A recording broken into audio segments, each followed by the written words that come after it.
What's up, everybody? Welcome into First Take from Los Angeles. We are in the heart of LA Live for ESPYs week here. Staples Center right across the street. And the guys back another day. Skip Bayless, Stephen A. Smith. Wait, you came back? We thought you'd say enough of this stuff. And you are both a handful. Yeah. No, you guys have been great. Well, I'm here. She was going to come back. I don't know about you. Oh, really? But I'm you got here. it like that? Anybody that's hosting this show with me, they gonna want to come back. I'm not so sure they'll want to come back. Well, you might not want to come back after I get through with you today. Well, you guys were a little fired up in the meeting. I don't know. It's only day 2 for me. I'm Molly Karen, by the way, but a little feisty. I will confess, considering the weather and the set, I'm not too anxious to go back to Bristol. You're liking it? I'm just saying.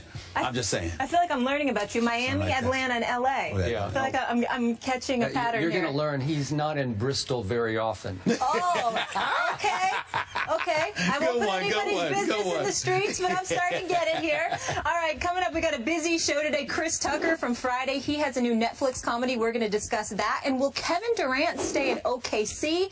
That is coming up as well. But first, how about them Cowboys? No. They let DeMarco Murray, who led the league in rushing, walk. Now will they let Dez Bryant, who led the league in touchdown reception, sit? Dez Bryant is not having the franchise tag and is adamant about wanting a long-term deal from Dallas before Wednesday's 4 p.m. Eastern deadline. He tweeted this on Monday. As much as I love football on my beautiful babies, I apologize, Cowboy Nation, but I will not be there if no deal. Fact. Bold words. Would it be smart for the Cowboys to keep the franchise tag on him? Stephen A. Smith, no, it would not be smart. But I am here to tell you that I'm going to guess at this hour, as we get close to that witching hour tomorrow, as you said, 4 o'clock Eastern, that Jerry Jones believes it would be a pretty shrewd gamble for one big reason. You know and I know, as he pointed out to Dez in that tweet, Dez loves to play the game of football. Dez loves to be around the fellas in the locker room, even on the practice field, and especially on night before games and on game days. And my fear as a Cowboy fan, born and raised, is that Jerry Jones will use Dez's love for football against him in this negotiation. That Jerry will sit back and let Dez huff and puff as he did yesterday and threaten to miss all of training camp and maybe even threaten to miss some regular season games. And Jerry will gamble that Dez's love for football will bring him back to training camp maybe for the last 2 or 3 weeks and definitely for the first game of the regular season. But I believe that Dez's pride is bigger than his love for football. We know that Dez can be over-emotional on occasion, and I believe that if Jerry leaves the tag on him, even though it is almost $13 million that he would make, that Dez's pride will get to him, he will get over-emotional, and that he will be prone in the first few weeks of the regular season to sulking and pouting and being a little bit of a distraction for a football team that I think has a good chance to not just win the NFC East, but win the Super Bowl this year.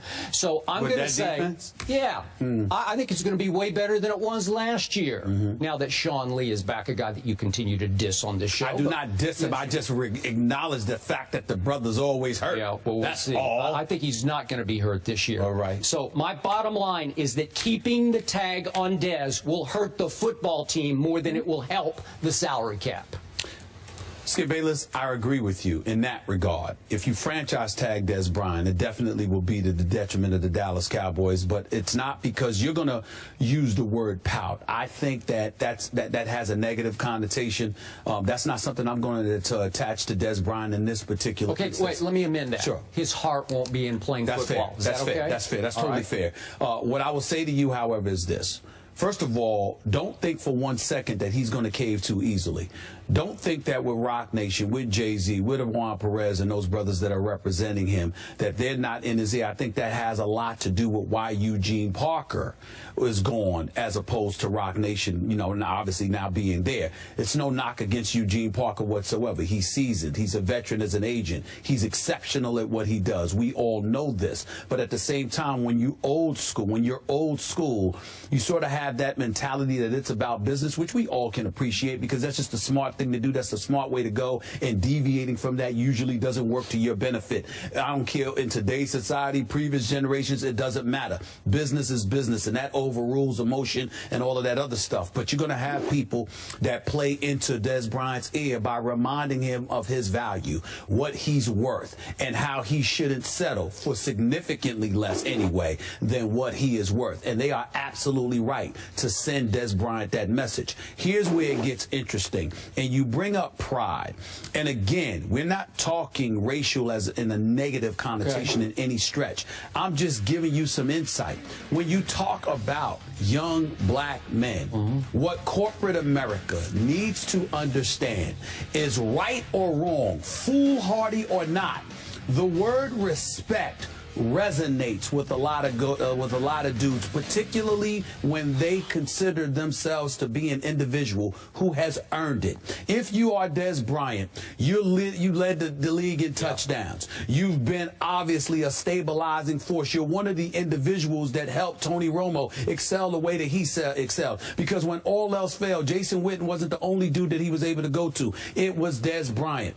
As you would say, it was a catch. And because it was a catch, it should have been a catch in Green Bay. They could have very well ended up advancing far deeper in the postseason than they ended up doing. Des Bryant has a lot to do with that. When you consider the fact that another individual who had a lot to do with it by the name of DeMarco Murray is gone after carrying the ball 392 times, after having 450 touches, after sitting there and saving some of the duress and stress and strain that ultimately was scheduled to come the way of a Tony Romo. And Tony Romo is preserved, and Jason Witten is preserved. But DeMarco Murray, who was used up like bad furniture for crying out loud, and then tossed to essentially another team, because even though he went there as a free agent, he wouldn't have had to. Had you taken care of him, if you're Des Bryant, you're looking at it from the perspective that brothers who are taking care of you, you ain't necessarily taking care of us. So those are the kind of messages that resonate with the dude at this particular moment in time. We talk about business, but Jerry Jones, Stephen Jones, and the Dallas Cowboys, whether directly or tacitly, indirectly, or whatever the case may be, has given the indication that, you know what, we couldn't take care of DeMarco Murray because we got to take care of other dudes. Well, if you're Des Bryant, you're saying, who else is a bigger priority than me? So again, that's where the respect comes in. We're not going to say pouting. We're going to talk about his heart.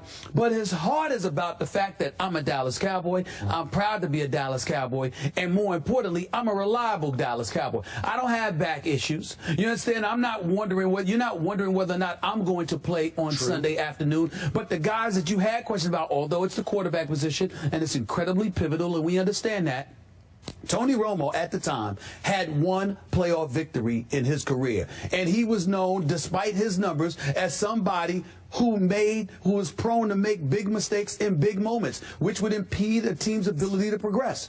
And they gave this brother $108 million. They did. $55 million guaranteed. You can't then turn around and look at Des Bryant and talk about it's time for you to sacrifice, especially when you've quietly gone about the business of leaking to those that cover the Cowboys by virtually saying, our issue with Des Bryant is that we don't know what he's going to do once he has these guaranteed dollars off the field. These are the kind of things that he was hearing. So it's not just about the money. It's about the faith that he is looking for you to show in him because of his level of production and his commitment to excellence. And he warrants that. He deserves that. And if you franchise tag this brother, you are saying he's not worth the risk. And he's going to take it like that, and he is going to be a problem. Okay, so back to Jerry Jones' mindset. Let us say that Des says, okay, you have disrespected me. I earned this money and you did not give it to me by this deadline, so we can no longer negotiate for the whole rest of the football season. So Des says, this is it. I'm missing all of training camp. Do you think that with 2 weeks to go, that he would fold and say, I just miss football too much. I'll take my $13 million and go play? I don't think that with 2 weeks to go in preseason he would do it. I think that before the regular season begins, he probably would do that.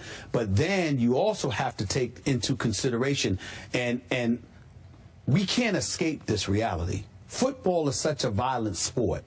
if you're wondering about your security when you believe it was due you, it's one thing to just play your rookie, you come into the league and you got something to prove. It's another thing when you've done it and now your time has come up and it's time to negotiate a new contract for you and it doesn't get done. Then they franchise tag you for an additional season and now you have the specter of injury hovering over you where you got to go out there and play. You might have some leg issues, some knee issues, some back issues, or whatever the case may be. And where you once were willing to play through all of that, suddenly you're a bit reticent because the organization that you played for, that you've given your heart and soul to, hasn't shown a willingness to reward you for your efforts and your sacrifice. So it's not like he's going to tank it because Des Bryant is a competitor and he's a rough rider. He's going to go on the field and he's going to try to play to the best of his ability. But if I now have to worry about the fact that a year from now I'm not going to get my money because I may not be healthy, then I'm going to be incredibly cautious and reticent and a bit apprehensive.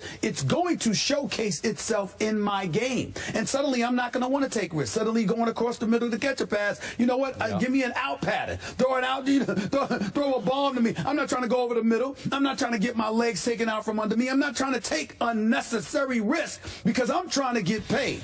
Tony Romo could take that risk because you paid him. Jason Witt could take that risk because you paid him. The offensive line could take those risks because you paid them. Okay? But you're not paying me. Yeah. I'm not going to take that chance. Okay. That's the issue.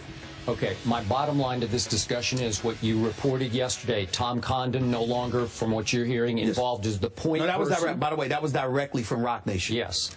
So, yes. People are negotiating. I don't know. I'm not sure you know how they're going to negotiate. I don't know what hardball they're playing with Jerry Jones. Jerry may not have any option here. He may get pushed into a corner where he'd say, that's just too much. I can't pay that much. I can't go way beyond Calvin Johnson money for this. But if you're not, but what if you're not asking to go beyond Calvin Johnson? What if you're sitting there and saying that Calvin Johnson's got $44 million in guaranteed dollars? How you gonna come to me with 20? Now, if we had 40 instead of 44, I'm feeling you. Now, okay, we can sit there and waffle and waver and go back and forth. But in the end, if you look at Calvin Johnson and questions about his durability, which you know about, Molly, the fact of the matter is that Calvin Johnson's durability has been, we know Megatron is Megatron. When healthy, he's the best. But the point is that even at his best, there are people who are looking at Des Bryant and saying Des Bryant is in that ballpark. So when you consider the fact that Des Bryant has durability issues over Calvin Johnson, where that's favorable to him, I agree. And you combine that with the fact that Calvin Johnson's got $44 million in guarantee, or 48, I think it's 44 or 48. I'm saying if you're Des Bryant, how you going to come to him with 20 or 25? You've got to get up to 40. I mean, I agree. You've got to get up to 40. That is fair. What you got to do is you got to get this done now. Yeah. Yes. Bottom line. That's right. It's such a